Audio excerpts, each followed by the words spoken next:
सबको प्रभु यीशु मसीह के नाम से जय मसीह। मैं उम्मीद करता हूं कि आप लोग अच्छे होंगे। मैं बहुत दिन के बाद आप लोगों के बीच में फिर से आ पा रहा हूं। प्रभु ने मुझे सुरक्षित रखा है और मैं उम्मीद करता हूं आप लोग भी सुरक्षित होंगे।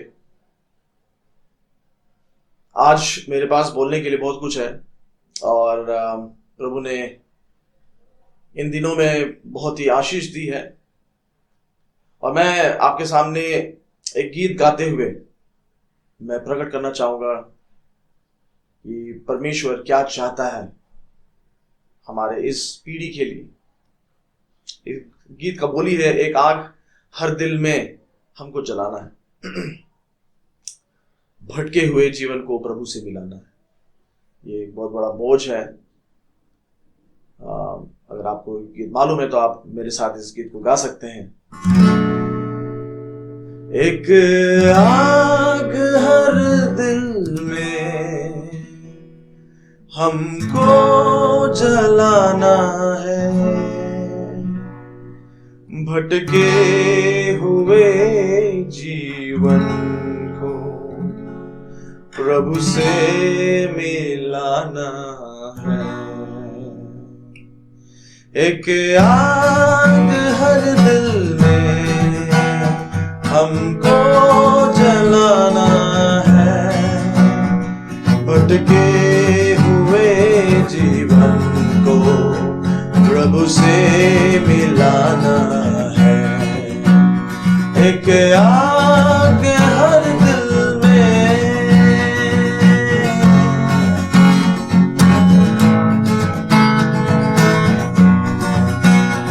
संसार की आशा भरी नजरें हमी पर है, उद्धार का संदेश भी कांधों के ऊपर है। संसार की आशा भरी नजरें हमी पर है, उद्धार का संदेश भी कांधों के ऊपर है। एक दीप से लाखों दिए हमको जलाना है, भटके हुए जीवन को प्रभु से मिलाना है। एक आग हर दिल में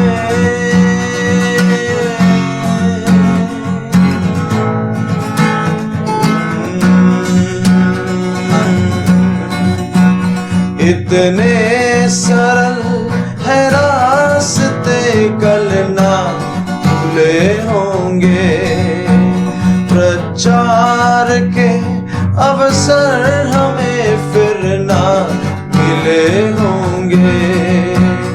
इतने सरल है रास्ते, कल ना मिले होंगे, प्रचार का अवसर हमें फिर ना मिले होंगे।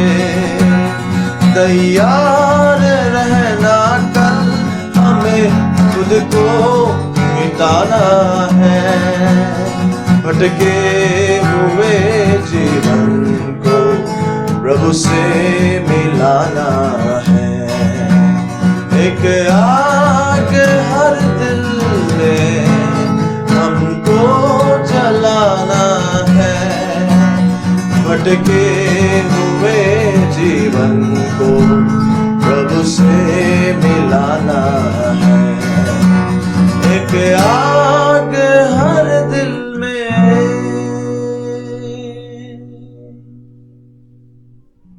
आइए हम परमेश्वर के वचन की ओर जाते हैं और हम निकालेंगे योना की किताब। और योना के बारे में अगर मैं आपसे पूछूं तो आप योना के बारे में बता पाएंगे कि योना का सिग्निफिकेंस बाइबल में क्या है। आप सबको ही मालूम होगा कि योना परमेश्वर के आज्ञा का उल्लंघन करते हुए वो भाग रहा था और वो कहीं और बचना चाह रहा था। वो परमेश्वर के आज्ञा को पूरा नहीं करना चाह रहा था और हम जानते हैं कि योना किस तरह से वापस परमेश्वर के पास आता है और परमेश्वर उसको किस तरह से सबक सिखाता है। योना की अगर हम किताब को देखें तो बहुत ही कम है वॉल्यूम के हिसाब से, 4 अध्याय हैं योना में। लेकिन अगर आप योना में अगर आप देखिएगा तो आपको एक्शन पैक्ड परमेश्वर के वचन को आप देख पाएंगे। परमेश्वर योना से अनगिनत समय बातचीत करता है, मतलब 1 से ज़्यादा बार परमेश्वर बातचीत करता है।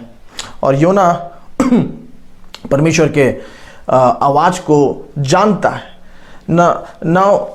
अगर हम परमेश्वर के बातों को सुने निनवे नगर को लेकर के, जो कि अन्य जाति को दर्शाता है, अन्य लोगों को दर्शाता है, और योना जो कि यहूदी था लेकिन परमेश्वर कहीं और भी नज़र लगा रहे थे। ये अच्छी बात है कि पुराने नियम में भी परमेश्वर दूसरों को बचाना चाहता था। सिर्फ नए नियम में ही हम नहीं देखते हैं कि यीशु मसीह ने पौलुस के मिशनरी मूवमेंट के द्वारा, उसके स्वभाव के द्वारा प्रभु यीशु मसीह चाहते थे कि पौलुस अन्य जाति की ओर जाए, क्योंकि वो क्वालिफाइड था, वो पढ़ा लिखा भी था और ज्ञान रखता था। स्पेशल कॉल पौलुस का था और वो अन्य जातियों के बीच में सुसमाचार प्रचारा जाए करके तैयार किया जा रहा था। लेकिन हम पुराने नियम में भी देखते हैं कि परमेश्वर योना के द्वारा निनवे नगर, जो कि एक अन्य जगह है, आज के समय में इराक में एक जगह है मुसुल के से नज़दीक कुछ ही माइल दूर हम निनवे नगर को पाएंगे आज के डेट में। और उस वक्त निनवे परमेश्वर को नहीं जानता था, जीवित परमेश्वर कौन है नहीं जानते थे, उनके खुद के देवताएं थे और वो उन देवताओं को वो उनकी आराधना करते थे, उनके पूजा करते थे ना। वो परमेश्वर खास रीति से निनवे नगर को बचाना चाहता था। मैं आपका ध्यान योना उसका 4था अध्याय और उसका 11वां पद मैं आप लोगों के सामने पढ़ना चाहता हूं, और उसके आखिरी शब्दों को जो परमेश्वर योना को कहता है।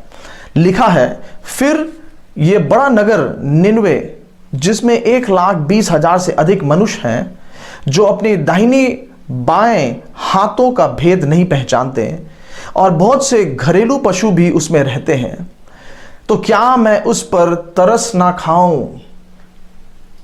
परमेश्वर एक गिनती को यहां पर लेकर आ रहे हैं, नंबर्स को वो बताना चाहते हैं। अगर अंग्रेजी में पढ़ा जाए तो ऐसा लिखा हुआ है, but Nineveh has more than 120,000 people who can not tell the right hand from the left and many cattle as well. Should I not be concerned about that great city. क्या मैं तरस ना खाऊं, परमेश्वर का यह कहना है ना। परमेश्वर का यह स्वभाव हमें आकर्षित करता है। ये योना एक सवाल से खत्म होता है। योना का किताब सवाल से खत्म होता है। हालांकि वॉल्यूम के हिसाब से छोटा होगा, लेकिन इंटेंसिटी के हिसाब से आपको बहुत अधिक ज्ञान प्राप्त होगा। यहां पर परमेश्वर योना को बताना चाह रहे हैं कि मैं तरस खाता हूं, मैं तरस खाने वाला परमेश्वर हूं, मैं चिंता करने वाला परमेश्वर हूं, मैं लोगों को अपनी तरफ आकर्षित करना चाहता हूं, लोगों को बचाना चाहता हूं। इसलिए अगर आप शुरुआत के अगर उसके अध्याय को देखिएगा तो वो परमेश्वर योना को कहता है कि तू उठ खड़ा हो और निनवे नगर की ओर जा। कितने लोग सो रहे हैं आज, या चर्च सो रहा है, या फिर मैं कहूंगा कि लीडर्स सो रहे हैं। कितने लोग परमेश्वर के आवाज को इस वक्त सुन रहे हैं कि खड़े हो जाओ, उठो और परमेश्वर के वचन, उसके सुसमाचार को प्रचार करने के लिए आगे बढ़ो। यह बहुत इंपॉर्टेंट समय है इतिहास का, और मैं चाहता हूं कि परमेश्वर का यह वचन पूरा किया जाए, परमेश्वर की यह आज्ञा पूरा किया जाए।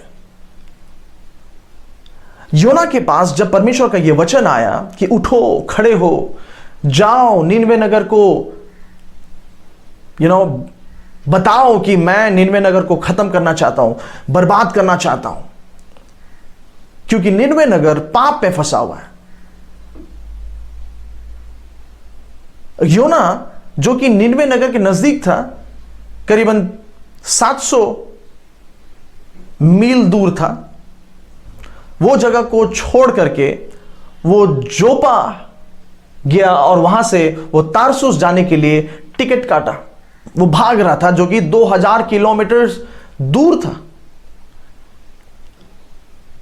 जब आप जोपा के बारे में सुनते हैं तो आपको नए नियम में आपको जोपा के बारे में याद आ जाएगा। जब पतरस को स्वप्न आता है जोपा के बारे में, जब उसके पास बुलावा आता है कि जोपा से कोई बुला रहा है। हम जानते हैं कॉर्नेलियुस जो कि एक अन्य जाति था, और पतरस स्वप्न में देखता है कि कुछ अशुद्ध पक्षियां हैं, जानवर हैं, और आवाज आता है कि तू उठ और खा।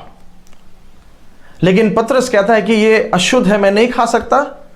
लेकिन परमेश्वर कहता है कि मैंने जो सृष्टि की है वो अशुद्ध नहीं है, मैंने जिसको शुद्ध कर दिया वो अशुद्ध नहीं है, जाओ। और फिर वो खोलता है अपनी आंख और देख पाता है कोई व्यक्ति है जो आया है उसे कॉर्नेलियुस के पास ले जाने के लिए जोपा में।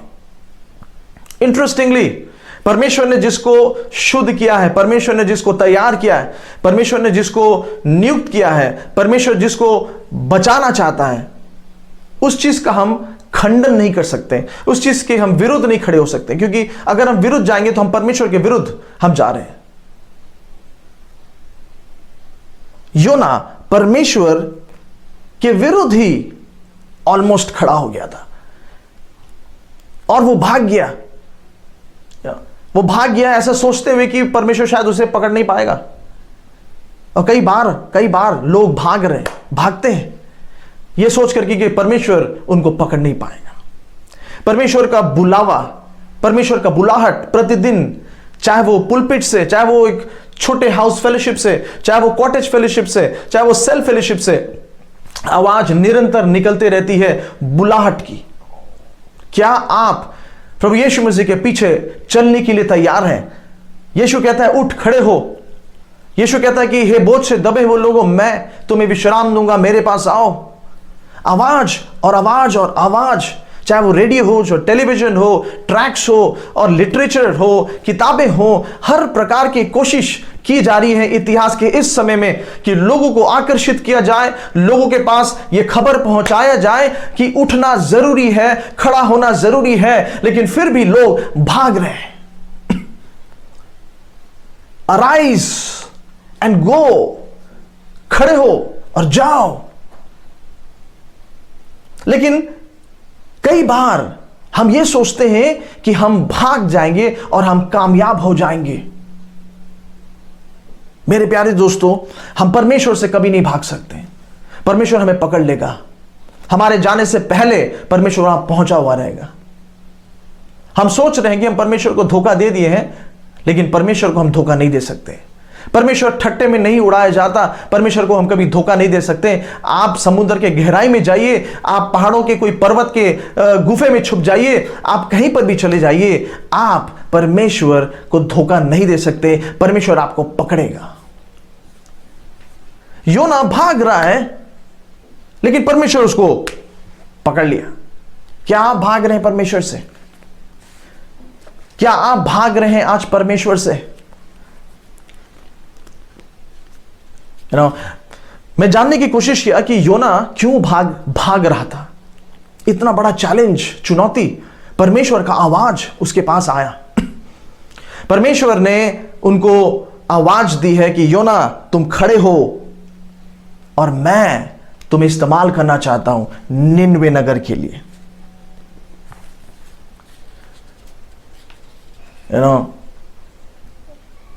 आप अगर प्लेन में सफर किए हैं तो आपको मालूम होगा कि जब भी टर्बुलेंस आता है, टर्बुलेंस जब आता है तो लोग घबरा जाते हैं। अगर खराब टर्बुलेंस है, हवा में 30,000 फीट के ऊपर में, सबसे ज्यादा अधिक लोग आत्मिक बनने की कोशिश करते हैं 30,000 फीट के ऊपर। जब जमीन में रहते हैं तो वो उतना आत्मिक नहीं होते हैं जितना कि वो 30,000 फीट ऊपर आकाश में कोई क्रूस उठा लेता है और कोई मंत्र पढ़ता है, कोई प्रार्थना कर रहा होता है, बहुत ही स्पिरिचुअल, बहुत ही आत्मिक अचानक से लोग बन जाते हैं, क्योंकि वो उस परिस्थिति में बचना चाहते हैं। अगर किसी का आंख भी बंद है तो उसका मुंह चलता रहेगा, वो चुप नहीं रहने वाले, वो सो नहीं रह सकते, वो सो करके आराम से नहीं रह सकते जब टर्बुलेंस है। फ्लाइट में, हवाई जहाज में अगर टर्बुलेंस आया है, आंधी तूफान आया है और प्लेन नीचे जा रहा है आप सो नहीं सकते, आप जगे रहेंगे। क्या आज आप जगे हैं? क्या आपको दिखाई दे रहा है आपके आस पास जो परिस्थिति है बहुत ही खतरनाक परिस्थिति है, आंधी और तूफान और हर प्रकार की ऐसी बातें जो विश्वासियों के विश्वास को चुनौती दे रहा है। योना भाग रहा था क्योंकि योना कई चीजों को अपने जीवन में रखा हुआ था। निनवे नगर के लोग इज़राइलियों को बहुत सताए थे। मैं जब पढ़ रहा था, मैं जानना चाह रहा था कि ऐसे क्या हुआ है, और मैंने देखा कि ऐसे ऐसे कार्य यहूदियों के ऊपर में किया गया, ऐसे ऐसे अत्याचार यहूदियों के ऊपर किए गए, यहूदियों के सर कलम कर दिए गए और उनका जो स्कल था निनवे नगर के लोग रखते थे दिखाने के लिए कि हमने कितने को मारे हैं, हमने कितना मारा है, हमने कितने को खत्म किया है। और ये योना सोच रहा था ये क्या है, उस जाति के बीच में जाकर के मुझे बोलना जिन्होंने मेरे अपने पूर्वजों को इतना सताया है। कभी कभी मैं सोचता हूं कि योना ऐसे कैसे कर रहा था, योना के अंदर में तरस क्यों नहीं था, योना लोगों को लोग जैसा क्यों नहीं सोच रहा था, नाश हो रहे करके क्यों नहीं सोच रहा था, दूसरे जाति के लोग हैं करके क्यों सोच रहा था। परमेश्वर नाश करने वाला है, इतने सारे जनसंख्या नष्ट हो जाएगा, खत्म हो जाएगा। योना इस विचारधारा में क्यों नहीं था कि लोगों को कैसे बचाया जाए, बल्कि वो ये क्यों सोच रहा था कि बहुत ही मेरा बुरा पास्ट है, मेरा पिछला जो समय है, मेरा जो इतिहास है वो बहुत ही दर्दनाक इतिहास है। मेरे प्यारे दोस्तों, इज़राइल का इतिहास बहुत ही गहरा इतिहास है। हर मोड़ में हर प्रभु के दास, भविष्यवक्ता, नबी इतिहास के साथ ही वो पैदा होते हैं। मैं एक स्टोरी पढ़ रहा था जहां पर एक व्यक्ति जिनका नाम मैं भूल रहा हूं, लेकिन उन्होंने कहा अपने कहानी में, अपने टेस्टिमनी में कि होलोकॉस्ट जब जर्मनी में अत्याचार हो रहा था, लोगों को गैस चेंबर्स में घुसाया जा रहा था, हजारों लोग मर रहे थे, प्रतिदिन 12,000 लोग, बच्चे, जवान, लड़के, लड़कियां, पुरुष, स्त्री उस गैस चेंबर में घुसाए जाते थे और गैस छोड़ दिया जाता था। वो लोग मर जाते थे तड़प तड़प करके, उनके नाखून के निशान दीवार में, महिलाओं के बाल बिखरे हुए, और जैसा कि बहुत बड़ा आतंक हुआ है वहां पर, बहुत बेचैनी हुई है, लोग काट रहे हो, लोगों को समझ में नहीं आ रहा है बचे कैसे। वो गैस चेंबर्स, जिस उस हॉल के अंदर में जो पॉइजनस जहरीले गैस जो छोड़ दिए जाते थे, वो तड़प तड़प करके यहूदियों को मार दिया जाता था। इतना खतरनाक तरीके से लोगों को मारा जाता था। और ये भाई जो बता रहे थे, उसने कहा कि मैं भी एक गैस चेंबर में था लेकिन मैं बच गया। और वो अपना गवाही लोगों को बता रहे थे कि कैसे दर्दनाक तरीके से मेरे अपने जाति के लोग, भाई और बहन मारे गए। बहुत साल के बाद वो एक हॉस्पिटल में गया था और उसको मिलने के लिए एक नर्स ने कहा कि आप वो व्यक्ति हैं? तो उन्होंने कहा आप यहूदी हैं? उन्होंने कहा आप जल्दी से आइए, आपसे कोई मिलना चाहता है। और एक व्यक्ति के पास उनको लेकर गई जो बिस्तर में था और मरने वाला था, और वो एक जर्मन व्यक्ति था। और उन्होंने कहा, उस जर्मन व्यक्ति ने कहा कि मेरे अंदर में एक बहुत बड़ा गिल्ट है, मैं एक ऐसे चीज लेकर के फंसा हूं जिससे मुझे छुटकारा चाहिए, मैं दोषी हूं। हालांकि मैंने आपके लोगों को डायरेक्टली सीधे तौर से नहीं मारा, लेकिन मेरे जाति के लोग ने आपके जाति के लोगों को मारा, इसलिए मैं अपने जाति के लोगों की तरफ से माफी मांगना चाहता हूं। यह मेरे अंदर में गहरा चोट पहुंचाया है, प्लीज मेरे मरने से पहले आप मुझे माफ कर दीजिए अपने जाति के बिहाफ पर।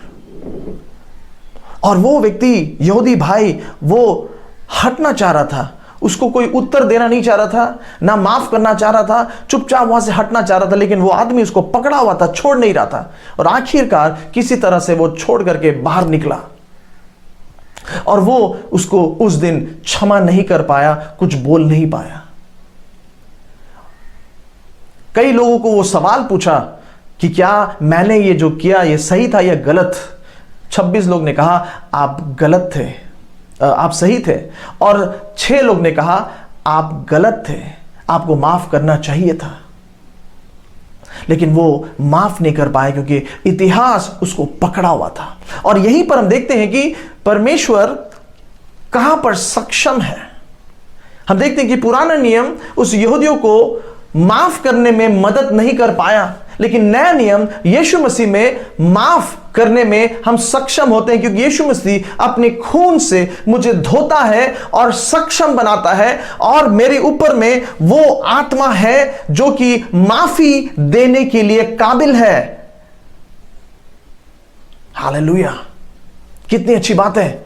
योना तड़प रहा था, फंसा हुआ था, लेकिन प्रभु यीशु मसीह के खून से हम आज माफ कर पाते हैं। गहरा से गहरा चोट, गहरा से गहरा दुख, तकलीफ, किसी ने आपको दर्द दिया हो, बहुत सालों से आपके अंदर में फंसा हो, आप शायद उनसे बात नहीं करते, आप माफ नहीं कर पा रहे हैं। मेरे प्यारे भाई और बहन, यीशु मसीह के खून से आपके सारे इश्यूज, जीवन के सारे इश्यूज साफ होंगे, दूर होंगे, हल मिलेगा, आपको जय मिलेगा उस तकलीफ से, उस परेशानी से। जेम्स बार्कले एक फिलोसोफर, उसने कहा कि योना उस वक्त यह सोच रहा था कि मेरे लोग तकलीफ में हैं, मेरे लोग ने झेला है, तकलीफ सहा है, मैं कैसे भूल जाऊं, मैं कैसे भूल जाऊं, क्योंकि मैं जानता हूं परमेश्वर को कि मैं जाऊंगा और बोलूंगा कि परमेश्वर का क्रोध तुम्हारे ऊपर आने वाला है, और परमेश्वर उनको फिर से उनके माफी के वजह से, पछताव के वजह से माफ कर देगा। हालांकि उसको यह नहीं मालूम था कि वो पछताव करेंगे नहीं करेंगे, लेकिन उसको यह मालूम था कि परमेश्वर अपने स्वभाव में कभी भी चेंज नहीं हो सकता, वो अपने स्वभाव में अटल है। और अगर कोई माफी मांगने आएगा पछतापी हृदय लेकर के, तो परमेश्वर उसे माफ जरूर करेगा।